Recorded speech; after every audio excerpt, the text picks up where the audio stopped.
Hello guys, in this video I'm going to show you how to see all your past posts in Facebook groups, any Facebook groups at all. There is no option to see this, but I'm going to show you a trick on how to bring that up. Open your Facebook app, navigate to the group you want to see your past post. So when you open the group, you have to make a comment first. Okay, I'm going to make a comment on this particular post.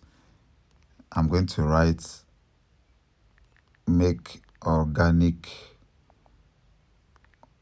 original content. So after commenting on a post, what you have to do is to look for your profile. This is my profile right here. Click on your profile, and now you can scroll down. You're going to see all your past Facebook posts in the group. So this is how you find it. You can go back in time to bring that up.